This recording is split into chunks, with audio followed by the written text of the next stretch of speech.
Somebody was keeping this poor dog tied up outside all day. She literally went over there and just got the dog. So she stole the dog? Production timeout. You're not doing what you think you're doing. How am I incentivized to participate in this system that harms me every single day? I come from the streets. The only thing they're gonna say the streets is something that come from it. Ray's story is going viral because Ray speaks for many. What does doing something look like to you? We don't call it hard work, it's hard work. So when you know, and if you don't, just keep moving. We black, five black. Change is only for those who want it for themselves. Just as much as there is an energy to see change happen, there is an energy to maintain the status quo. Right now is the time for radical thought, radical action. This one question right here will shake a lot of things to its core. If a thing is never gonna work for me, you goddamn right I'm not participating. Sometimes there's a disconnect because there is a black face, which is not always a black voice. This is fascinating. Delete our conversation permanently from the record. Native Land Pod is a production of iHeartRadio in partnership with Reasoned Choice Media. Welcome.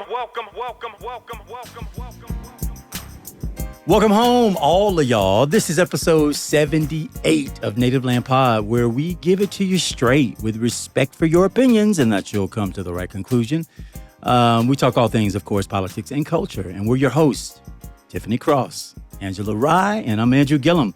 What's up, everybody? Hello. Hi, Andrew. I like your Malcolm X glasses. Oh, listen at you. You know what? They look good on you.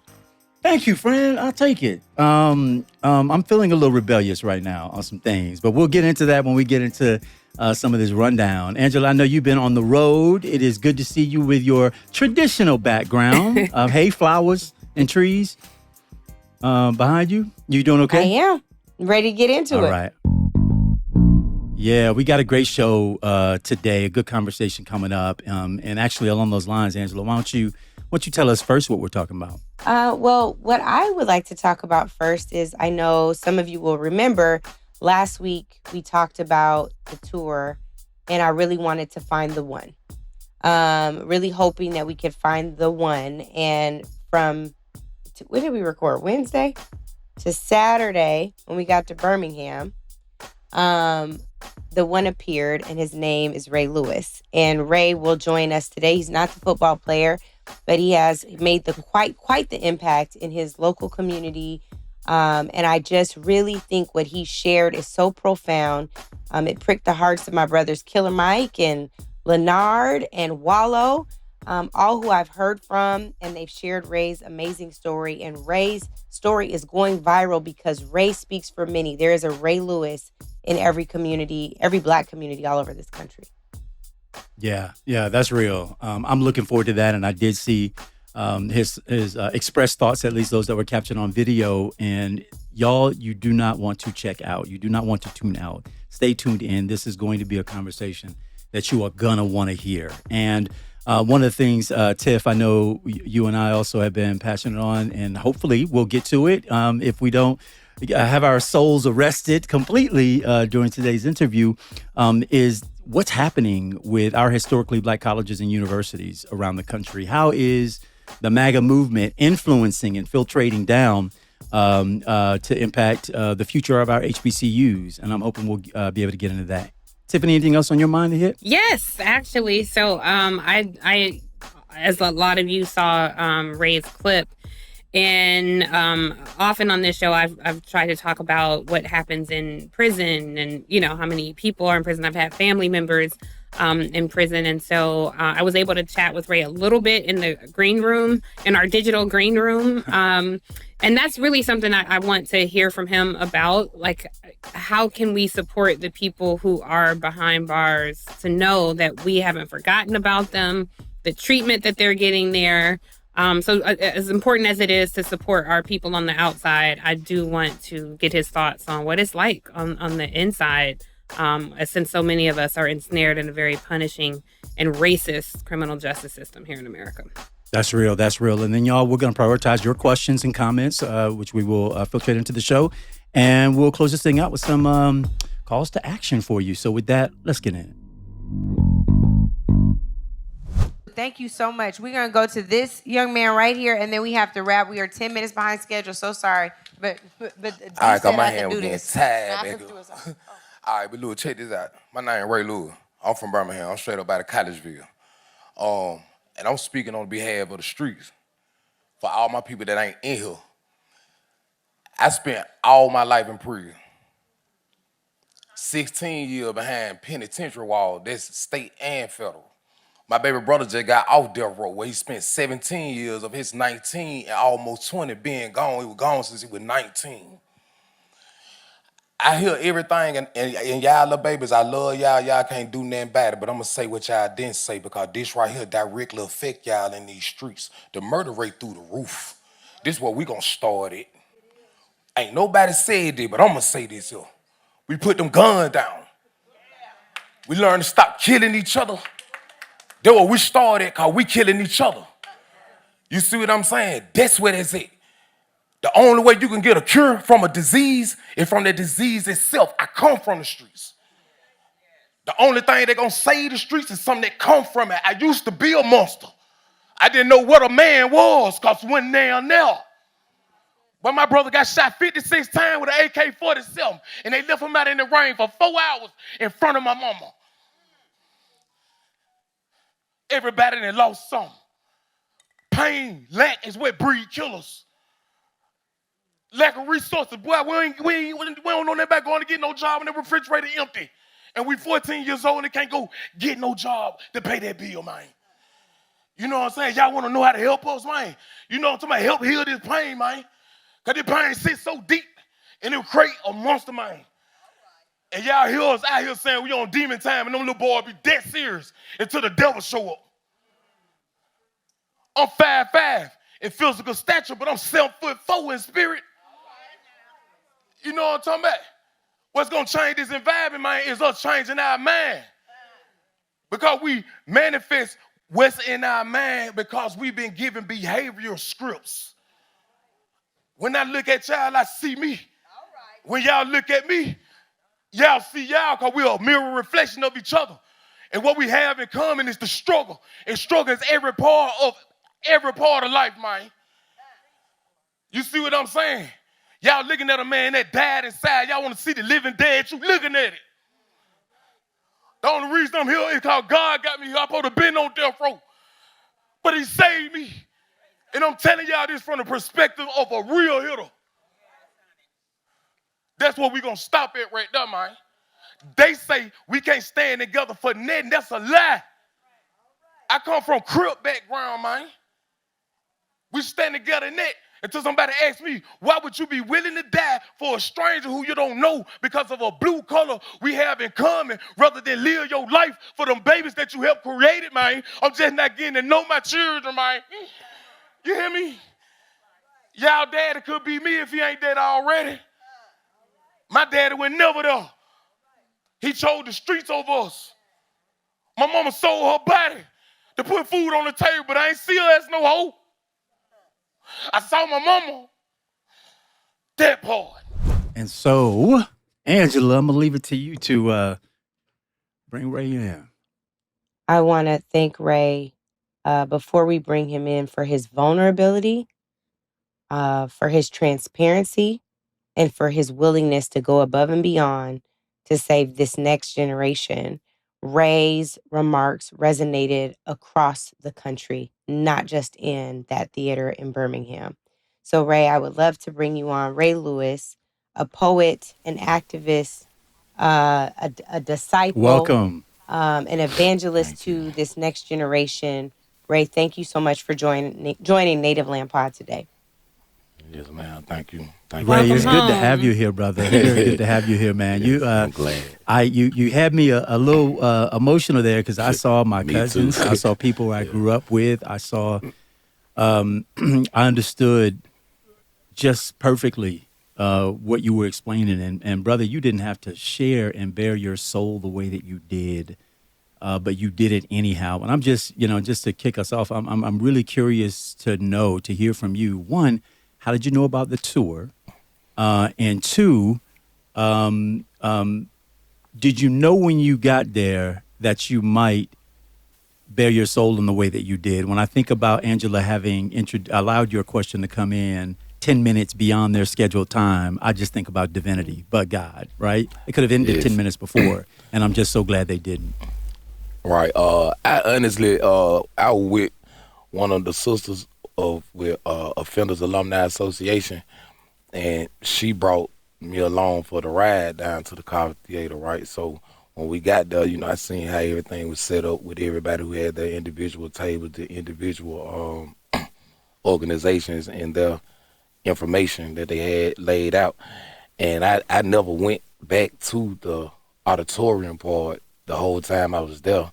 Actually, I had left, after being there for a little while. I left, and I was gone for the day I wasn't coming back until my little cousin called me and was like, hey, man, somebody want to talk to you here, bro. You see what I'm saying? So I stopped what I was doing and came back to the theater and stood out there for a minute waiting to see who it was he was referring to. And that's when we ended up in the auditorium. And I just sat down. I really didn't come to speak, so I just came looking for that person, right? Because they were talking about a job, you know what I'm saying? So I'm like, okay. So when I heard the question asked of the children, because we was sitting way in the back. So when she asked the question of those kids, I'm sitting there like, I'm hoping that they was going to say it. They said everything that they said, and I was grateful for that. You understand where I'm coming from? That's why I was on the edge of my seat holding my hand up. Actually, somebody told me not to say so, you feel me? Wow. So and I was like, okay, I'm trying to get one of the children to say it until that part right there. And I was like, man, so my little cousin, like, man, please put your hand back up, bro. Because they need to hear from you, bro. You see what I'm saying? So I raised my hand, and there it is right there. Wow. She called on me. Ray. I love hearing Ray speak. If I close my eyes, I swear I'm talking to my brother right now. Like everything about you, it reminds me of family and just familiarity and authenticity. So I just echo Angela's sentiments. Thank you for joining us and having a honest testimony that is familiar to so many of us, but probably not familiar to a lot of people who didn't grow up seeing and experiencing people like you. And I think that disconnect in our community is something that Angela and Andrew and I have spent a lot of time talking about. So literally, I don't know if Angela told you this, but she was literally talking about finding the one. And so it really, I just echo Andrew's sentiments. It's divine that you all found each other. Angela, I feel like I was cutting you off like you were about to say something. Oh, no, I wanted for a moment, Ray, for you to talk about the work of the Offenders Alumni Association and what you do to reach out to young people. I think that folks felt like you stumbled in from off the streets, which based on you saying you did come back, there is some element of truth to that, but there's actually an organization that you're a part of where you do this work every day. So please talk about that. Well, the Offenders Alumni Association is based off of, formerly incarcerated individuals who help other formerly incarcerated individuals and their families to bridge that gap by providing for them resources. We the bridge to the resources, you know what I'm saying, social and economical, whether they need a job, you know what I'm saying, place to stay, things of that nature like that right there. We work with gunshot victims and the little H-Field piece in UAB Hospital where some of my brothers and sisters are bedside with gunshot victims in an effort to prevent retaliation and them from coming back to the hospital suffering from another gunshot wound. You understand? I deal directly with the high-risk youth in the whole city because we got 99 neighborhoods here, and I'm known to every last one of them. So the work just easy. Like, we don't call it hard work. It's hard work because I love my people. I come from this. So that way, like that right there, what I do, I just prevent them. I help them, like, think before you shoot. Like, please don't pull that trigger. You understand where I'm coming from? Because we really don't have to kill each other and the murder rate through the roof over nothing. Like, it'd be senseless murder. Like a hard look could get you killed.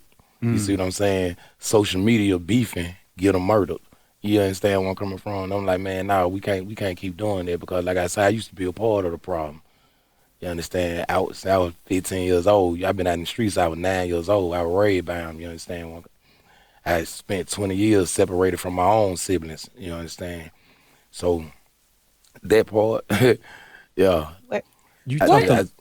Go ahead. You I was talked a just little bit in your. I'm sorry. Go ahead. no. Go ahead, Andrew. No, I was Sorry. going to Go say ahead. you talked a bit in your testimonial around a little bit of what you grew up around, Right. and a lot of us, you might be able to help some of us understand the conditions. You talked about a broken heart, and basically we're a product of our experiences, our life, our the things we've encountered, and a lot of pain drives people to make decisions that over the long term are not in service to them. I'm curious if you could paint the picture of the kind of folks who you're coming into contact with to try to disrupt them getting on the bad pathway. What would help shape for our listeners what kind of experiences lead people down that road? It's not just object, I want to be bad. There are other things that contribute. It ain't like that, man. It's just this right here. Like I said, when you growing up in the inner city communities all across America, young black boys and girls are forced to take on the responsibilities of adults at young ages, which forces us to grow up fast mentally. You see what I'm saying? When you grow up in a family or in a community where people are suffering from drug addiction, alcohol addiction, you understand where I'm coming from? These little girls being touched on by they, you know, daddies and uncles and things of that nature in their house, you understand? Struggle is a part of every struggle.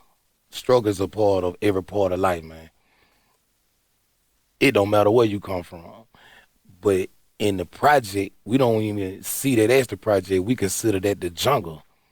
When we lack social and economical resources and all the things that's available to us is that pistol or selling some dope. You understand where I'm coming from? To provide for our families. It because circumstances and conditions that we feel forced to go handle our business the way it's either you gonna do or you gonna die. You see what I'm saying? So we chose to do instead of die. You gonna eat or you gonna starve. You know what I'm saying? There's no in between, like up and down. You understand where I'm coming from? So we just chose not to do that though, you hear me? So I ain't had nothing but drug dealers and killers, robbers, pimps, and all that around me. Like I told the man the other day, when I was in elementary school, when the DAP program, you know, remember the dog McGraw? Oh, yeah, and all that yeah, right there, yeah. You understand? I ain't want to be no police officer. I ain't want to be no firefighter. And then I got suspended for 5 days when I was in the 5th grade for telling them I wanted to be a drug lord because they're the ones that I saw getting the real money, and those were the people that I saw with real power. You see what I'm saying? And the way that they gave back to the community because they took so much from it, you understand? So it was only right that they put a little more back into it, but they ain't do it in a way that I felt that it was effective enough to produce an effective change in the community. You know, a lot of people get money and they'll leave. Mm-hmm. Like, I grew up with no daddy. You understand where I'm coming from? I grew up with no love. I ain't get no love and no affection from no woman. So I ain't, you understand where I'm coming from? Like, Sure. just like that. And a lot of us come from that. Love and affection. Lack is what really breed killers. It depending on what that lack is. You see what I'm saying? It breed robbers. It breed kidnappers. It breed everything that you see out there in the street because it starts at home. You understand where I'm coming from? But where's home when you ain't got no home to go to but the streets? Ray, I want to ask. And then we come Oh, here. sorry. No, that's all good. I didn't mean to cut you off. You could definitely finish your thought. No, I was just saying that's how we get together out there in the streets, or we become like brothers and sisters behind that wall because it's the struggle, the common struggle that we relate to that, and that brings us together. Like you see it out here now, you see all these young brothers and sisters clicked up, man. They be deep because they the only one that seem to understand each other while everybody else closing their ears to them silent cries. But it seems like don't nobody want to do nothing until some catastrophic is done. Now they want to hear. Now they want to listen. That's something that I think we all relate to, certainly on this podcast, and we talk about regularly. I had a different question, but want to go to what you were just raising around being clicked up. One of the things that I know is the issue is a lot of us talk about politics and policy on air, and we don't often talk about our experiences, which are diverse and divergent, even amongst the three hosts here. Everybody doesn't have the same background. I think mine was very privileged, right? But my dad kept me immersed in streets, in movement building, in coalition building with a lot of folks. But you talking about us being clicked up, there has to be somebody who can speak to those experiences. So, Ray, when I was looking for you and didn't know who exactly I was looking for, you can speak to folks I could never reach. Can you talk about why that is so important right now? That's part of the reason why I know you're doing this work every day. But if you can reach a different audience, why is it important to use a voice like Ray Lewis to reach other folks who you want to prevent from killing, who you want to prevent from drug dealing, who you want to prevent from engaging in cycles of violence? Well, I say it like this. God allowed us to experience the experiences of our lives in order to help us grow and develop into both the men and women he already predestined for us to be. That's right. Lived experiences. This voice, God gave me this voice. I'm 5'5". You see what I'm saying? But my voice is from my soul. Like I say, I'm 7'4" in spirit. It's my lived experience. The truth gonna reach. The truth don't need no support. It supports itself. And where it comes from the soul, it gonna reach the soul. It ain't no lie. You see what I'm saying? The lived experiences. They can look in my eyes and see where I came from. I ain't got to have on no suit or no towel. I could throw one on because the eyes are truly the window to the soul. It's important for them babies to hear and see live and uncensored coming from a real live gangster, you hear me? Background. Because it's Emmy and not Omi. You understand where I'm coming from? Yeah, they gonna flock. They gonna come. You understand? Like a lot of people are in positions of leadership and power that don't even belong there. You understand where I'm coming from? Yes, sir.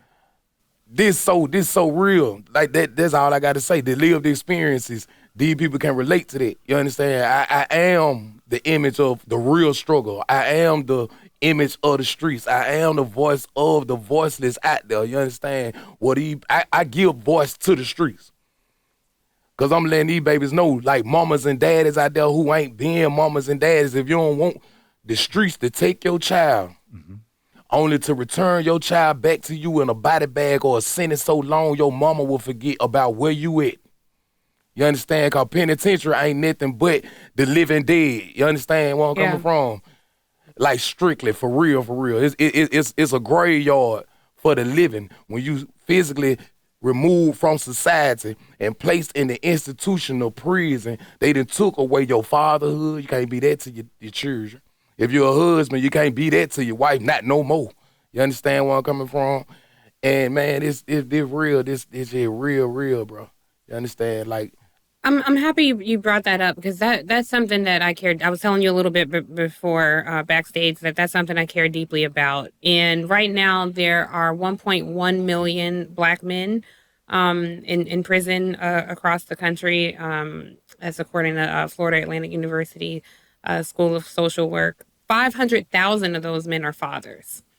And so something that I would like our audience to know is, even if you may not know someone in prison, what is something that we can do to reduce recidivism, to stop this cycle of men getting out and going back to prison? And what is something that we can do to support people who are inside right now to let them know we stand with them. They are not forgotten about. They lost their liberty, but not their life. And we want to be helpful to them and honor their humanity. What's something that you could have used? I mean, having people like myself going back into the penitentiary to talk to those individuals and letting them know that these resources are available to them when they get out. Because a lot of us, the reason the recidivism rate is so high, and they say, 85% return back. Because a lot of them don't have homes to go to no more. We've been gone so long. Mama dead, daddy gone. You understand where I'm coming from? Yeah. A lot of people done lost people. You understand? So it's easier for one to resort back to what they know is easy for them, to put some money in their pocket to feed their families, to feed their children. So, social and economical resources need to be available for them babies when they come up out of there. You hear me? You understand? Because if they feel like they lost, and they feel like it ain't no other way, this just human nature. You understand where I'm coming from? To do self-preservation is law of man. Bruh, I don't want to starve. Bruh, I don't want to die. Bruh, it's better you than me. You see what I'm saying? I got to have this. You understand where I'm coming from? And a lot of people, they turn their nose down, they turn their head down to us because of what we've been to prison for. Like myself, I went to the state for carjacking, robbery first carjack. I went to the feds for attempt to commit murder over a federal agent, a police officer, and marijuana possession. You see what I'm saying? Yeah. My baby brother just spent 17 years on death row. He been gone almost 20 now. They sentenced him to die at 19. He been teaching law for 15 and got himself off of there. You understand? Wow. But I'm just like, just look at that. It's serious. So going back, putting it right in their face and letting them know that these that you care. That's the only way it's gonna happen. You got to go back in and reach them. I'm curious, Ray. I almost feel embarrassed about this, but we spend a lot of time here talking about people voting, folks that in our communities very specifically. Right. And we also spend a good deal of time, talking about why did people make the choice to stay out of the process. And when I listen to, and I know this intuitively, and I know it from my relationships, from my brothers to my cousins to family, people who I'm close to, what it is you're talking about. But I can't help but wonder, based off your relationships, your own experience, folks know penitentiaries aren't created by themselves, right? They didn't grow out of the ground by themselves. A government, a set of institutions put that together. The laws that they charge you with either breaking or not breaking are not mysteries. They are written in books, and people are, their jobs are to go after you and then to prosecute you and then to keep you in the industrial complex of prisons as long as they possibly can, right? So if we know that about the systems, meaning we know that there are people who pull the triggers, and I don't mean the literal ones, but make the decisions that create the conditions that many of us live in, then why isn't it sort of automatic that my brain go to, well, what do I do to sort of shake that up, stop that, break that? It's a silly question when you put that next to some of the conditions that you described, right? When you think about folks are trying to put food in their mouth to live another day, or a roof over their head, or finding love and acceptance in a gang or in a criminal enterprise because you don't have it where you live. Right. I am still challenging myself to still say that it's still our job, our obligation, to try to reach people, educate them, and involve them in a process that can disrupt the cycle in a real meaningful way, not just for one person, but for that pipeline, that what do you call that? That assembly line that keeps feeding them into the chipper, right? Right. What advice would you give us? What advice would you give to listeners who want to affect change there in a meaningful way, but at the end of the day say, well, if folks don't want it, if folks won't vote, if folks won't get out there and do it, then why do I keep doing it? So that, as it relates to the voting thing, don't nobody in the street care about that. You know why? Because everybody that be voted for and put in office don't do nothing but talk. You hear me? The way we view politicians, you understand where I'm coming from? They don't do nothing but a whole lot of talking. In the streets, we do a whole lot of moving and shaking. When I was in prison, all those years, I've been going to jail since I was 11 years old, bro. You hear me? Well, when I stood in the federal penitentiary and I looked around, you understand, me and the brothers that was there, because they in the Fed, they from all over the world, right, you understand? Right. And I looked around and we had a little dialogue, and this the question, this one question right here would shake a lot of things to its core. This one question, as it relates to the men that's incarcerated, right? What greater power for one to have over any race of people than the power over their ability to reproduce? If we keep dying and they keep locking us up, you see that power? I hear you. In over the ability for us to reproduce. If we stop reproducing, we gonna die off. You understand where I'm coming from? You remove the man, how these women gonna get pregnant? You understand where I'm coming from? And the babies out here killing each other and things of that nature like that. They like, man, that way right there. We can start just right there. We ask the right questions. We gonna give real answers. You understand? A lot of people like to sugarcoat. You understand? It ain't no sugarcoating out here. Yeah. Life is real for everybody. Like how we believe there is no such thing as middle class. You got, like classism. I get it. They want to classify everything, upper class, middle class, lower class. In our mind, you either got it or you don't. Mm-hmm. You understand? You can't be halfway there. That's it. Like you almost there, but you ain't. No, right. No. Yeah. You either real or you fake. The life going through prison was like a cocoon, like Jonah in the belly of the beast. That's the belly of the beast. That's the furnace. For those of us here, change is only for those who want it for themselves.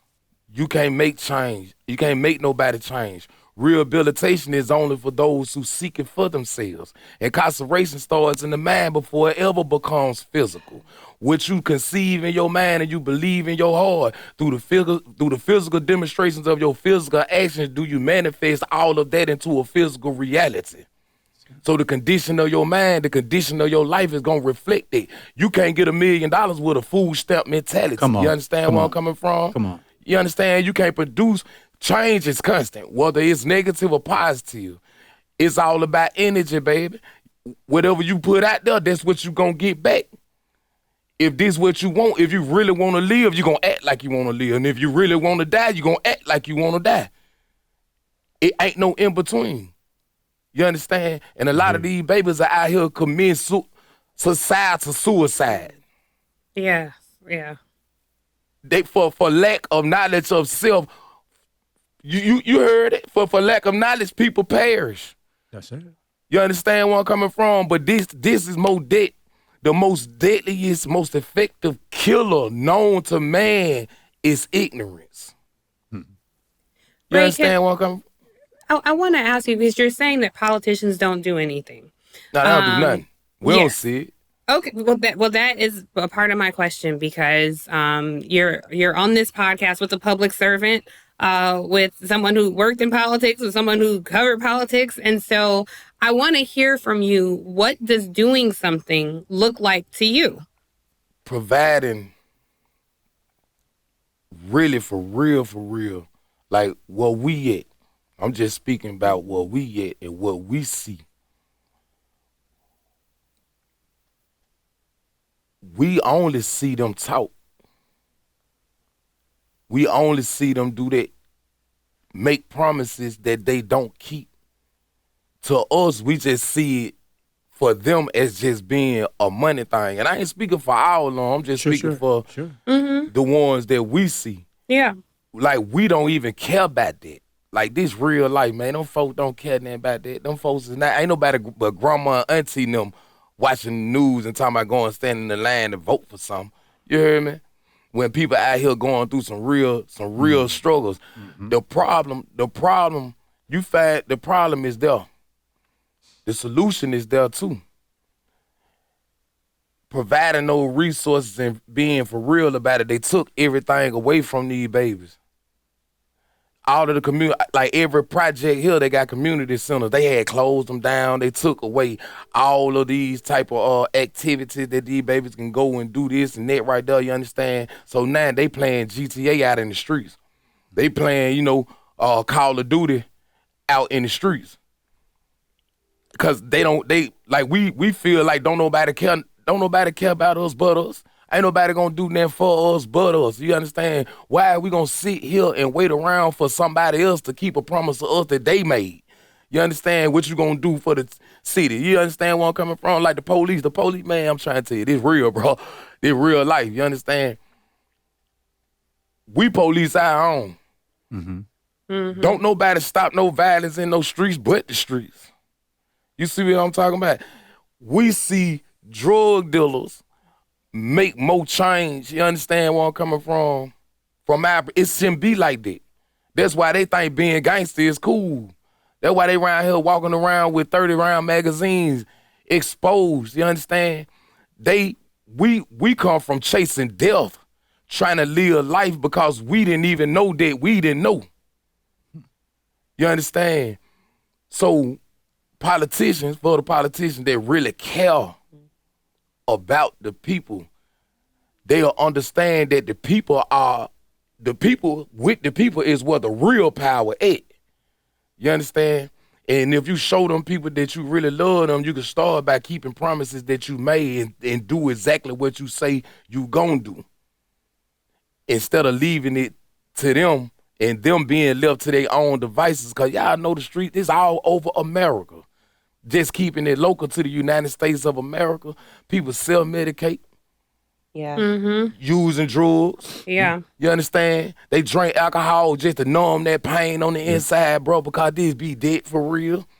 You understand? They making minimum wage around here, and that ain't even enough. You understand? So everybody pushing for entrepreneurship just so they can have enough capital. It's all about providing the basic necessities of life, because money is only a tool that provide those things, which is food, shelter, and clothing. That's right. You understand? But they keep taking so much away from us. What you expect somebody gonna do? Every dog has his day. You understand? That's why these girls out there doing the same thing that the boys do. Now you got what you so-called woman head of household, because they making rules in the projects and things of that nature like that right there. Well, it's just for the woman and child. They got so much going on for the women and children. They left us out. So we got to do what we got to do as black men in this country just to stay and rise above the condition of the struggle and stay there. You see what I'm saying? Yeah. It's all about winning. You know, but like I say, all they gotta do is just really just start there. Be real. I just want to say this to you, Ray.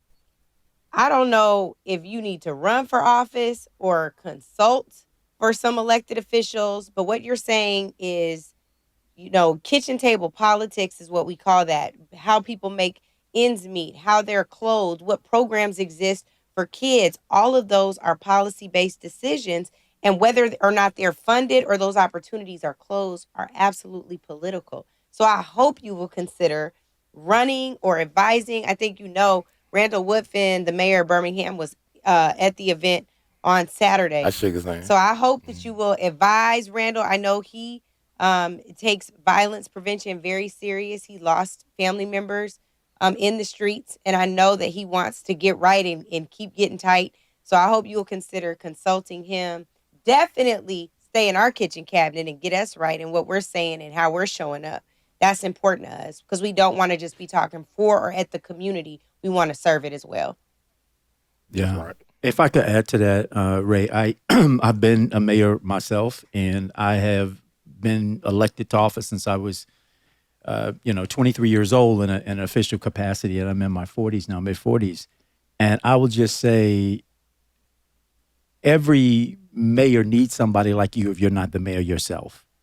So when you think about the system and how to disrupt it, how to change it, it does sometimes feel like people running for office run and they make promises, and then when they get there, they seem incapable of delivering.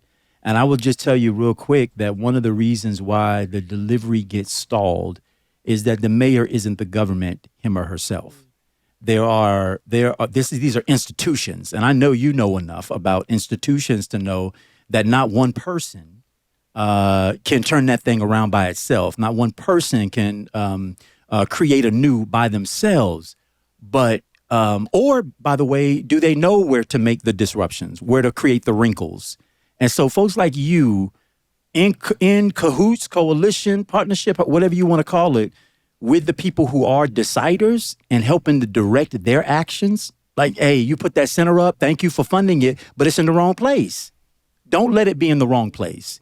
Make sure in the conversations about where a center is going to go, that you and the crew that you're raising up under you, because I can tell by your voice, your presence here today, what you did at that at the forum, State of the People, when you were there. You are a leader. You're a lion. People follow you. Your voice, whether you have a title, a position or not, is one that commands the attention of the room, of the space. Maybe you've manifested that in your head before it's manifested physically. So you're aware that you're a leader. But I would go further and say you are a leader amongst leaders.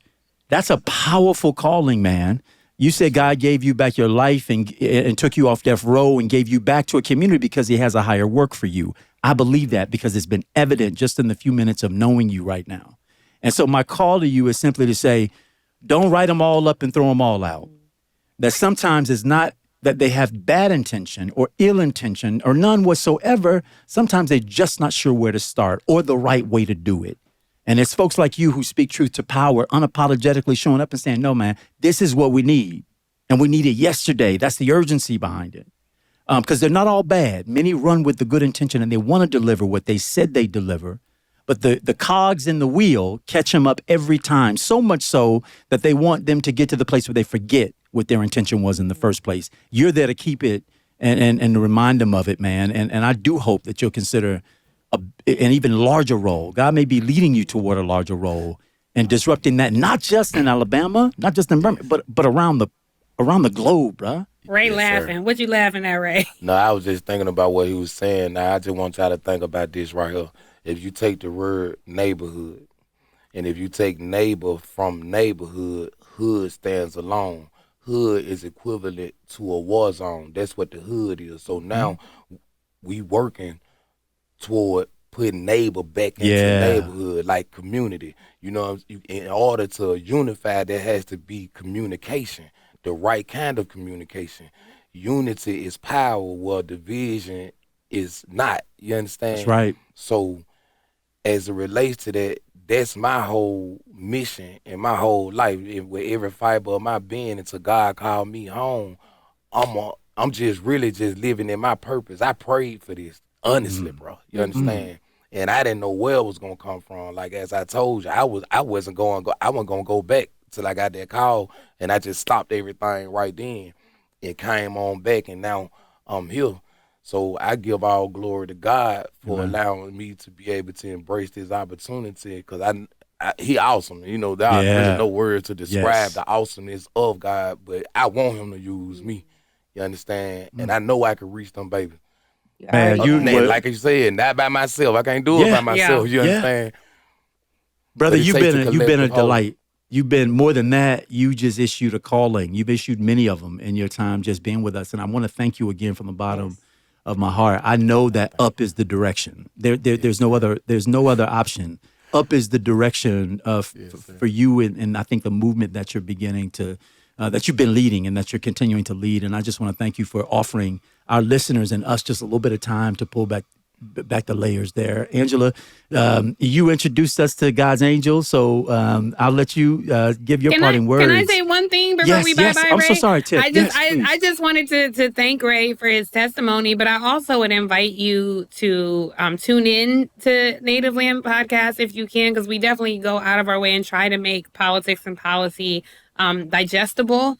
And if there is something going on, if there's a question that you have, or if you see in your community, like, this school is getting closed down or they lack funding, to come back and tell us about that. And maybe we can walk you through the problem and the solution and how policy impacts that, to give more folks like you a sense of agency over how you can impact everything, how you are impacting everything around you. And I don't think you know how many people will hear this and be so illuminated by what you had to share today. So, and hopefully inspired to do something as well. They definitely will. Ray's not going to have it any other way. Ray, I got to tell you, I thank you for answering the call of your cousin. I thank you for being in divine order.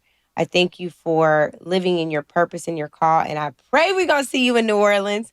I know we're trying to make that happen. So I am really grateful. I know you also mentioned to me, and I hope I'm not putting your business all the way out there. Folks, you have heard Ray. You hear how compelling he is. Ray told me the other day he was interviewing for a job.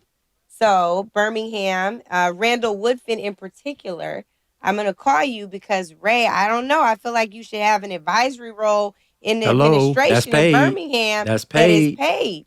So if there's anything we can do, we got some people who got their eyes on you from all over the country. And if we can help facilitate that, we got your backyard brother for life now, too. Yeah, thank you. Those aren't just words. No, I'm telling you, as a friend for 20 years plus, that's real. Well, y'all, you've heard it. Ray, thank you, brother. If you've got parting words, give them to us. Beyond that, brother, thank you. And again, higher. I thank y'all. I love y'all. Y'all can't do nothing about it. That's all I got to Hey. We love you, Ray. Thank you so much. Back here. Welcome home. Welcome home.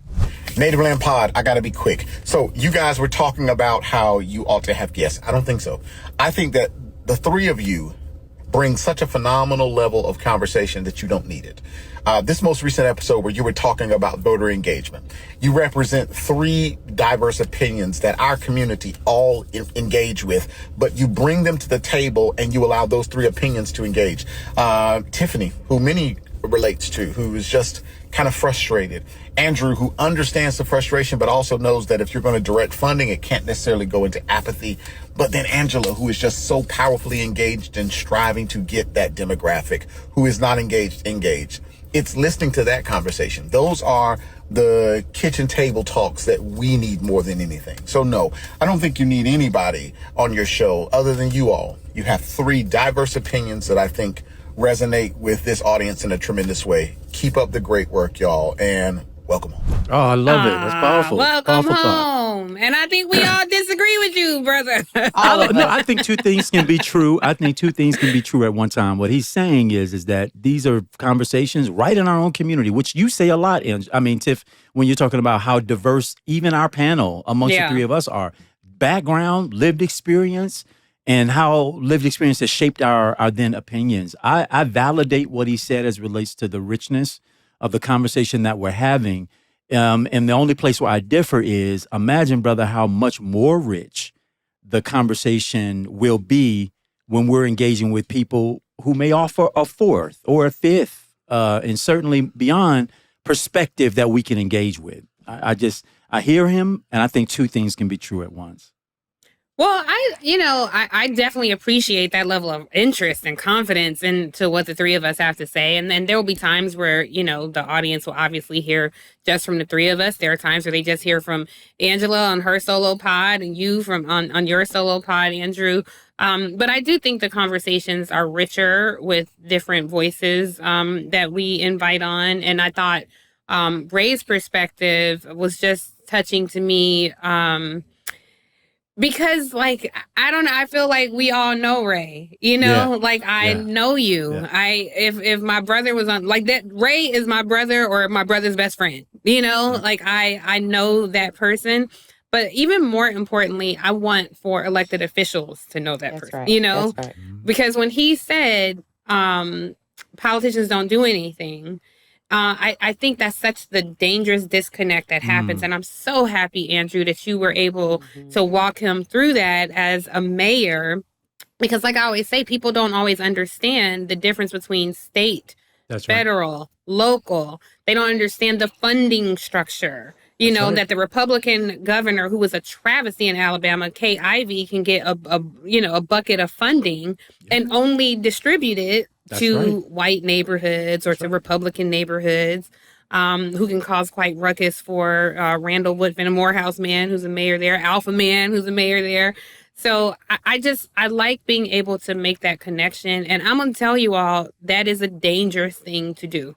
It's a dangerous thing to give people like Ray a sense of agency. It's a dangerous thing to tap into folks who are on the underbelly of society, people who are returning citizens, formerly incarcerated. It's a dangerous thing to do that because they kill that person. They that's the one thing that you can, when you start giving people empowerment and agency and voice, they will come and kill the person giving them the microphone. They've done it every time. And I just feel like, then let's be dangerous. Let's be dangerous and tap into, because the thing is, we're dying anyway.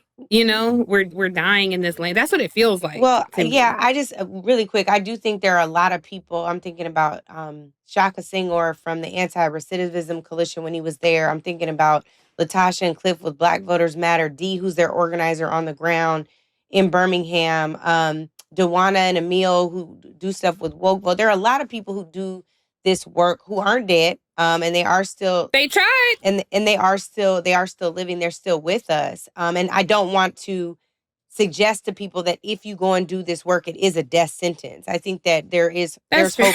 There's covering for those folks. I also didn't hear you as a literal death. I almost thought of it as, like they the gonna come voices after you get for taxes. They when you gonna start kill your talking truth to organization. power. Got you. I took it literally. We were just talking to somebody talking about killing. Yeah. So I wanted to make sure that I get we're it. clear. But I will say, Angela, even for life, they have threatened Latasha's life. They have, most of these people, and I mean their experiences, but they are still legally living and fighting on, right? So I just am saying, I don't want people to feel like it is an automatic death sentence and thereby we're discouraging them from doing the work. No, definitely Yeah. not. I definitely don't mean to be discouraging. But I would say target. We should walk into Right. this thing You with our make eyes wide yourself open. a target. But the thing, my point is we're targets anyway. Mhm. Like they are coming after us anyway. So I don't know. I just feel like it right now is the time for radical thought, radical action, because, and this is where you and I have talked about, Angela, it's like, I don't know that I want to uphold the system that exists. And so many people have asked me, okay, but what does that look like? And I can't always answer those questions. But I know, like, just hearing from Ray, and that's another thing. It's like, Ray is the voice we need in Congress. Like, we always talk about, oh, this is the most diverse Congress. And every Congress, it has grown more diverse. The Tri-Caucus, which is the Black Caucus, the AAPI Caucus, the very small Indigenous Caucus, and the Latino Caucus, they've grown in number.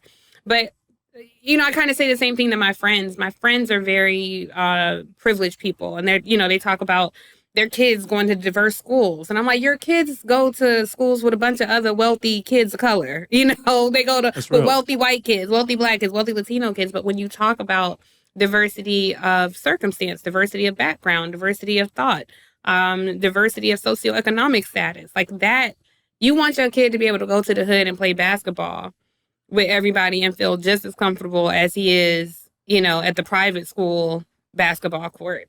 And it's just, I think, I don't know, sometimes there's a disconnect that happens and we get so like thankful because there is a Black face, which is not always a Black voice and not always somebody, you know, who understands different circumstances. So I think, so yeah, I don't mean that to say don't do it because y'all gonna die, but I hear your point, Angela, with that. yeah. And then moving on to I think the first part of what you said, I think the latter part of what you're saying, I think actually is kind of in alignment with what Ray said. And I think what a lot of us who have family members and friends, you know, from the hood, grew up in it, whatever, the politicians talk and don't do, and that is their experience. And I think that it's really important for us to not say, or to say, like you said to Andrew, like, well, I'm so glad you were here because to help him understand, like he doesn't understand X, Y, or Z. What he does understand is his experience. What he can feel is his experience. What he does know is what they're all sharing amongst each other. And I wrestle with this a lot. I'm gonna tell y'all straight up. We did the solo pod yesterday and had someone on who didn't vote in the last 2 elections. And I found myself trying to hear, but also arguing, also convincing, right, Tiff, as we would say. And it's hard for me because my experience is so remarkably different than the gentleman I was speaking to yesterday and Ray's. I have felt moments that feel identical to Ray. These people right now, I don't know who they serving. They talking and not doing. They taking away all of our stuff.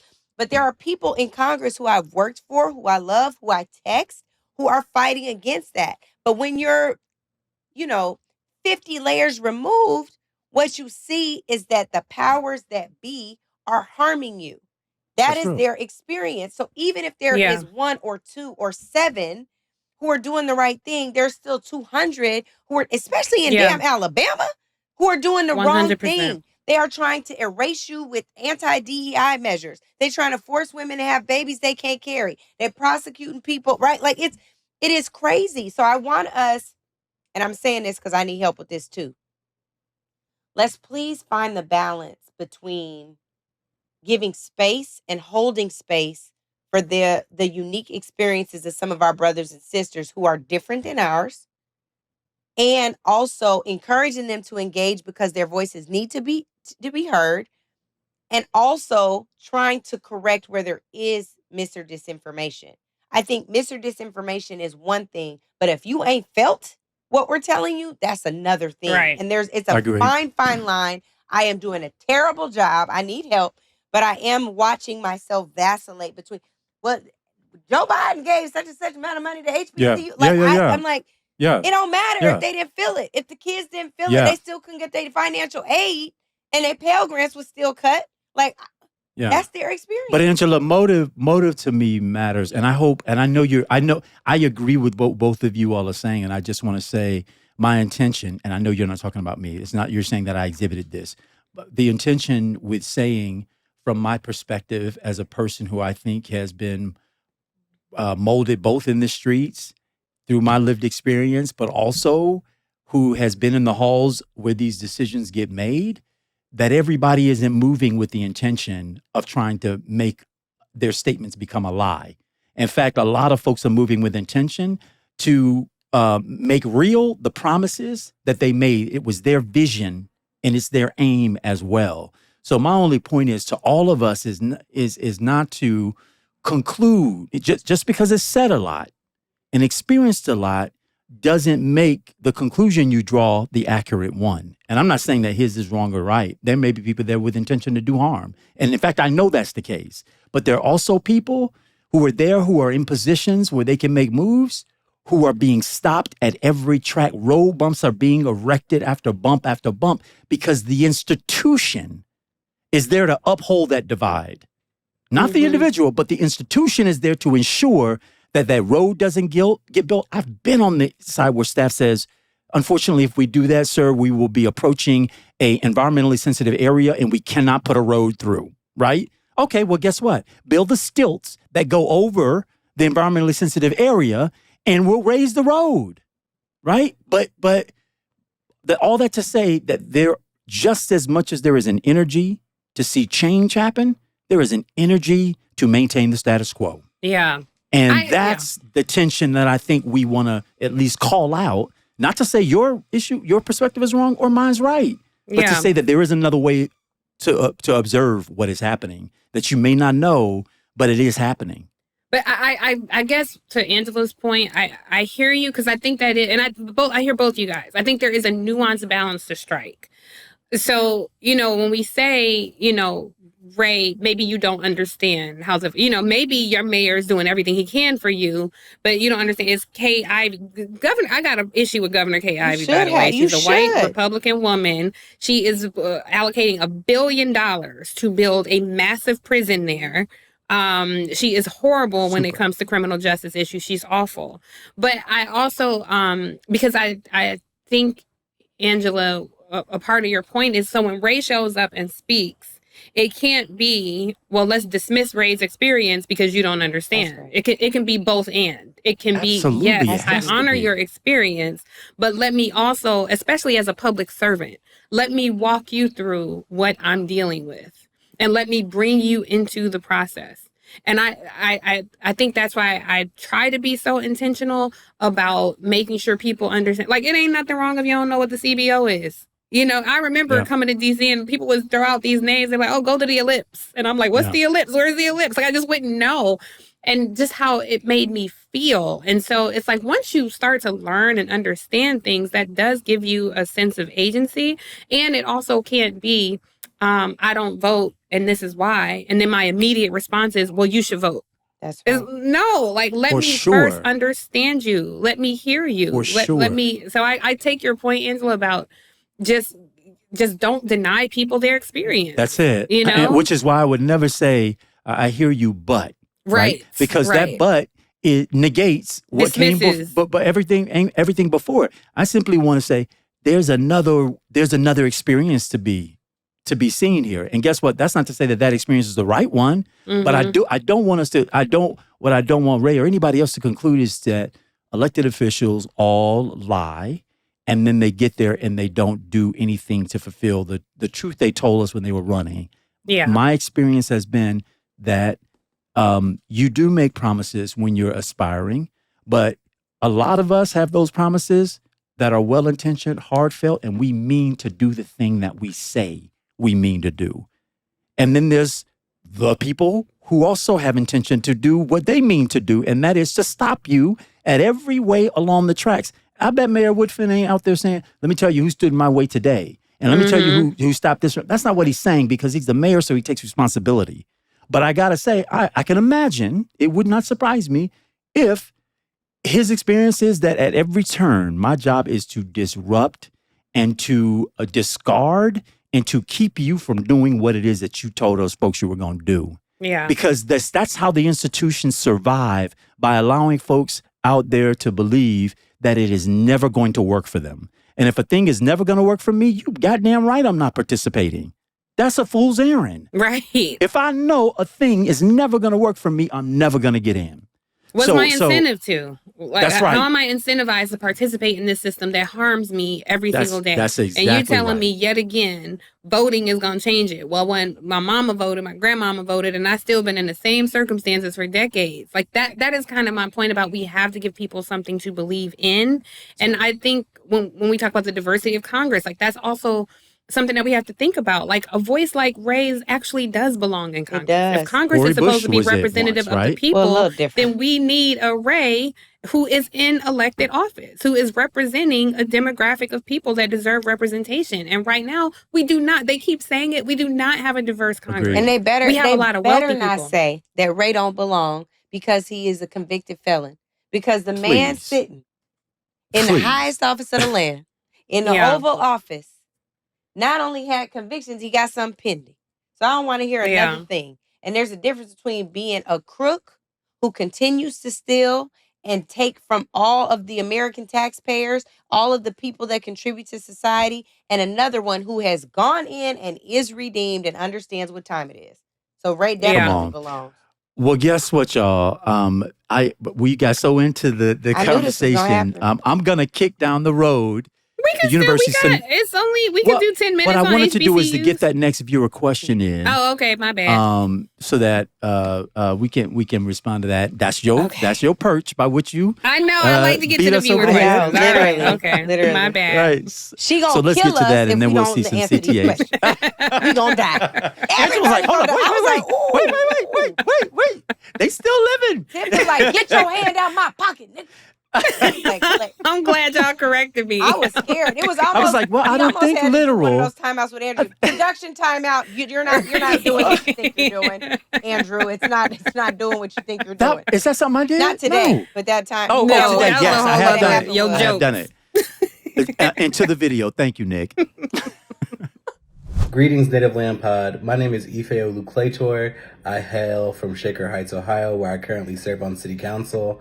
Longtime listener and fan, first time submitting a video and a question. And I wanted to ask you all if you could take some time to talk to listeners about the elections that are on the ballot this year. As we talk about Welcome Home Fam, we want to make sure that people understand close to home there are a lot of elections going on this year and how we can have our voices heard, what issues those offices are responsible for, so that we know we can work on the changes that we want to see in our communities. Thank you so much. Was that Well, Phi Ife, Nu you- Pi on his shirt? Was he a Kappa? No, I couldn't read those Greek letters. I think there's a pi in there. It looked could like be a Phi Nu band Pi. fraternity. Sorry, Kappas, if I got it wrong. But It's It's okay. definitely definitely not- not yeah. Kappas. No. Okay. Yeah, there's a pi at the end. So I don't Okay. Yeah. But Okay, I see. but we do know he is an Maybe elected that's official. Greek And for maybe that's Greek for Shaker well, let's not Heights. guess. Let's not Okay. guess. Let's not All right. guess. Yeah. There's probably a constituency of folks who know exactly Who what know that exactly is. what that is. Welcome Yeah, home yeah, to yeah, y'all yeah. too. Welcome Yeah, so when home. you know. And if you don't, just keep moving. I don't know. Yeah.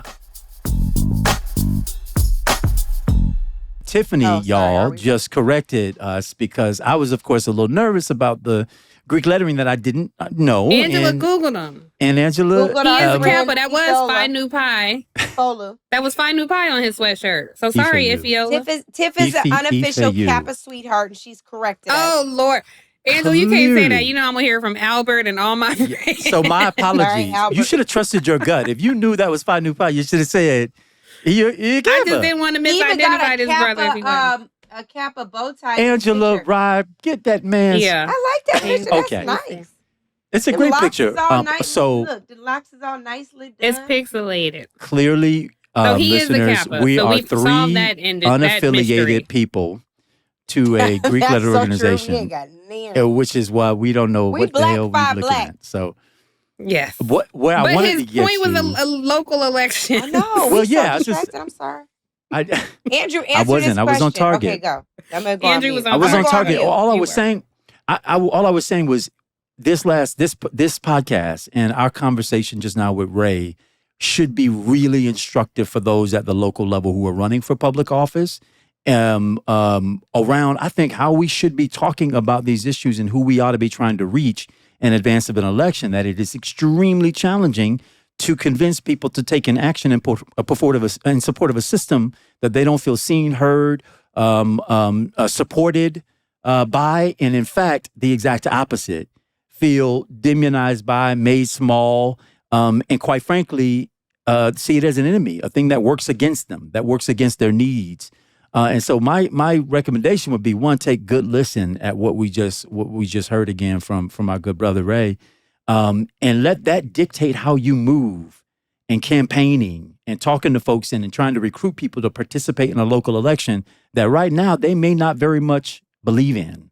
Yeah. And I think even just an understanding of a lot of the ballot initiatives, we've said on this show before, that's where a lot of this shitty policy bubbles up from at the state and local level. State legislatures often introduce bills that land in the United States Congress, and they create narratives and storylines and fake culture wars. And certainly I was born not too far from Shaker Heights. Our good brother Wes Lowry is from Shaker Heights. And so there are a lot of challenges in Cleveland. I mean, that is just Ohio as a state. It's a space where the population is declining, the steel industry left, and a lot of people are struggling there. A lot of Rays in Cleveland. So, maybe we can, I don't know how to highlight this, but maybe we can start highlighting some local things every week. Maybe one of us can highlight something locally that's happening that hasn't happened already. That's like maybe on the ballot or somebody trying, whether it's school board, city council. If y'all want to do that, that might be something. People, if we don't want to do it here, we can always do it on our Instagram, minis or individual pods or individual social. But I do think it is important to illuminate that good things can happen. Good policy has come out of some places, and start to highlight the fact that there are a lot of places where the government that you hired, that you elected, is working toward your good.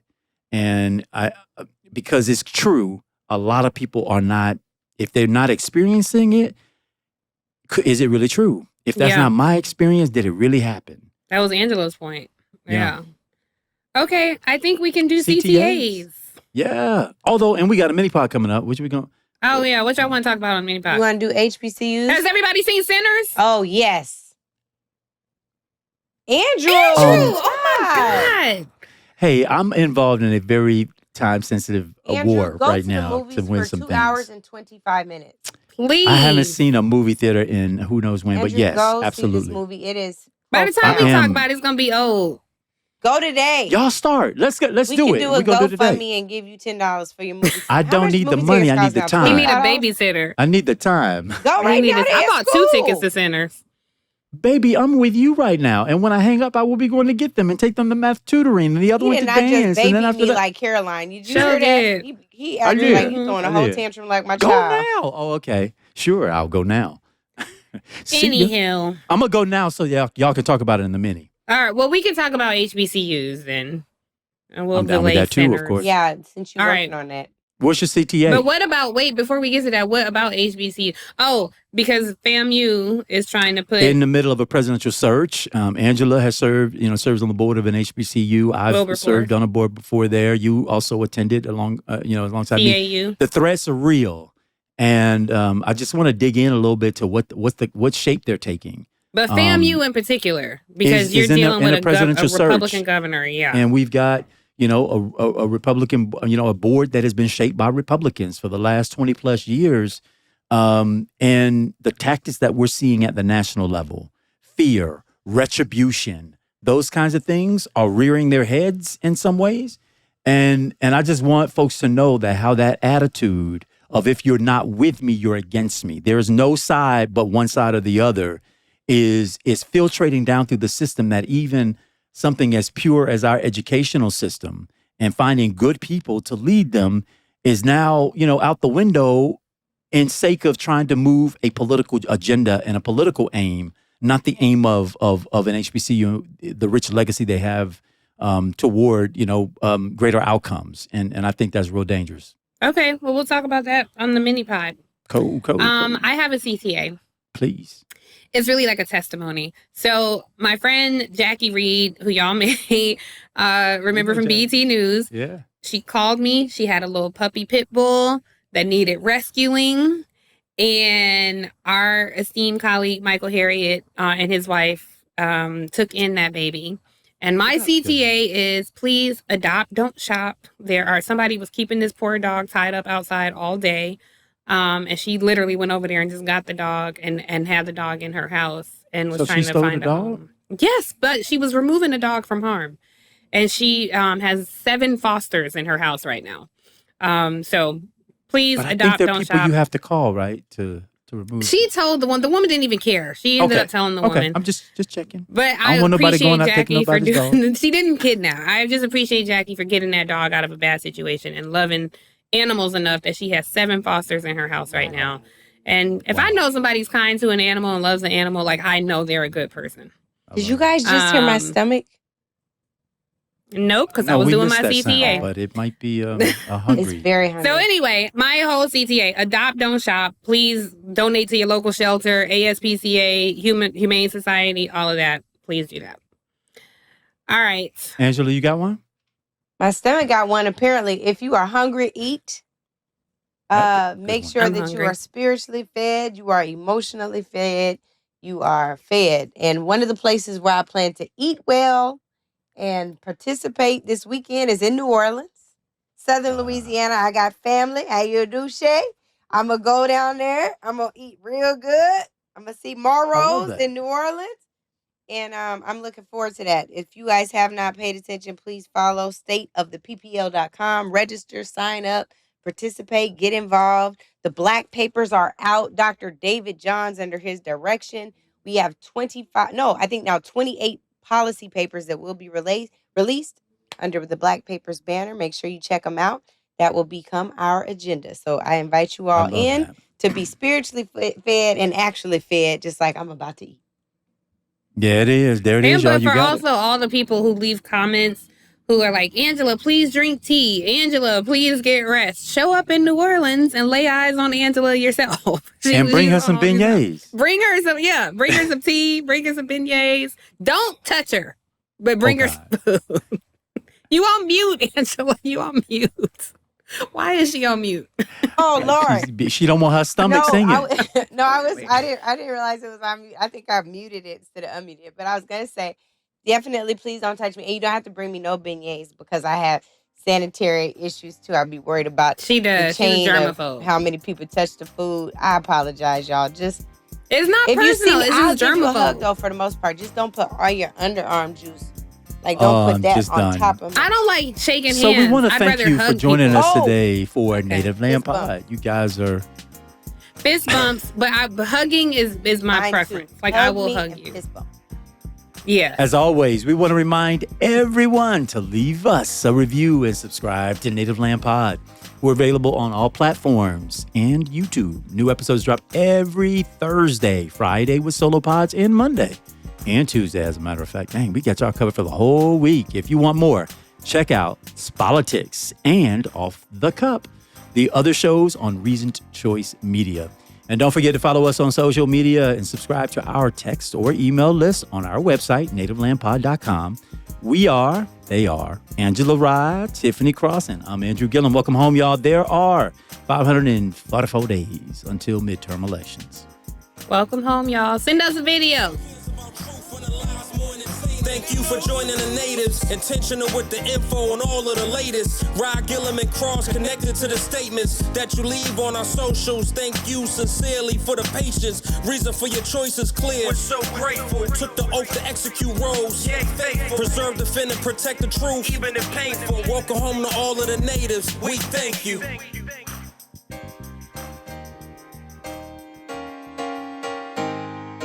Native Land Pod is a production of iHeartRadio in partnership with Reasoned Choice Media. For more podcasts from iHeartRadio, visit iHeartRadio app, Apple Podcasts, or wherever you listen to your favorite shows.